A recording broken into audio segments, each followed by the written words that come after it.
سلام و عرض ارادت.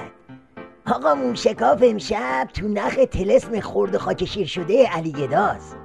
بابا کار به جایی رسیده که شیخ فری میاد توی تیوی ریش مرجع تقلید شیعیان جهانو دست میندازه. این حرفای شیخ فری تو جشنواره فناوری و ارتباطاته. چرا این همه در تزلزل هستیم؟ فکر میکردیم اگر ویدیو وارد کشور شود ایمان جوانان پر میزند. سالهای اول انقلاب دغدغه ما این بود که مبادا یک دستگاه ویدیویی وارد کشور شود. دیدیم آمد و به همه خانه ها رخنه کرد و بر ایمان جوانان اثر منفی نگذاشت. درسته که رسانه‌های نظام و از جمله خود تیوی ریش این تیکه از حرفای شیخ فری رو قیچی کردن، اما اصل داستان سیخی بود که فرو کرد تو جیگر عظما. رخنه رو داشتید؟ دیدید حسن بنفشه چجوری جلز و بلز سیدعلی از رخنه فرهنگی رو مسخره کرد؟ با مسائل فرهنگی شوخی نمیشه کرد، بی ملاحظگی نمیشه کرد. اگر چنانچه یک رخنه فرهنگی به وجود آمد، مثل رخنه های اقتصادی نیست که بشود جمع کرد، پول جمع کرد یا سبد کالا داد یا یارانه نقدی داد. حالا ممکنه یکی بگه بابا این شیخ فری دنب کوسه است، هر وقت پاش بیفته یه نیشگونی از جسم ناقص عظما میگیره. باشه، اصلا شیخ فری رو میذاریم کنار.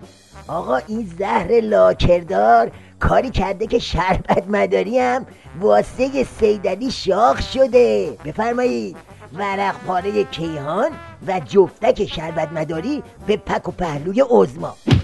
اینکه کسانی بگویند چون مذاکرات تحت نظارت کلی رهبر انقلاب انجام می شود پس نباید هیچ دغدغه‌ای داشت، تحلیل دقیقی نیست. فرماندهی سپاه اسلام در 2 نبرد بدر و احد با پیامبر بود، اما 2 گونه رفتار سپاه خودی باعث شد سرنوشت این 2 نبرد متفاوت از هم باشد.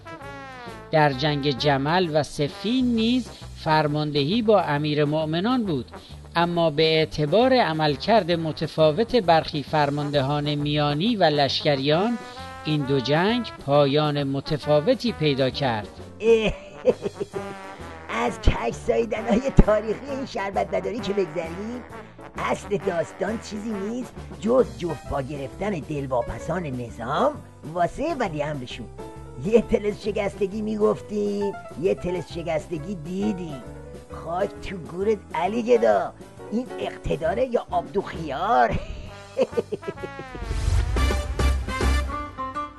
بله، بعد از یه نگاه همچی کوچولو موچولو به طلسم شکستگی ولایت، حالا برمیگردیم به شیخ فری و تازه ترین قنفذهای بنفشش درباره ماهواره و آزادی و باقی قضایا.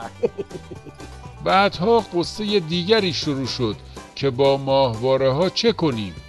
اگر خدای نکرده تلویزیونمان با دیش مخفی و آشکار شبکه دیگری را بگیرد، در جوانان ایرانی چگونه ایرانیت و اسلامیت میماند؟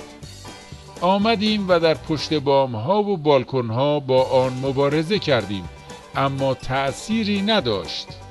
طوری از گلدگت کردن 35 ساله نظام حرف میزنه که هر کی ندونه فکر میکنه این یارو از کره مریخ اومده. البته 2 قدم بعد اصل داستانو بالا میاره. حتی کشورهای پیشرفته هم نسبت به مسائل امنیت ملی خودشان دغدغه‌های خاص خود را دارند.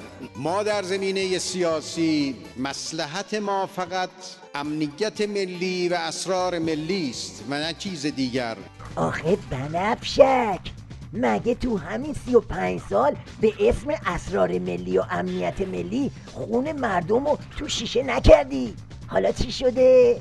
فکر کردی با جدا کردن آزادی مجازی و این حرفا میتونی جون سالم به در ببری؟ ببینم حرفای امام گور به گوری تو یادت رفته؟ ما آزادی میخواستیم یا آزادی در پناه اسلام ما میخواستیم؟ ما اسلام میخواستیم اسلام هم آزادی دارد، اما آزادی بیبندوباری نه.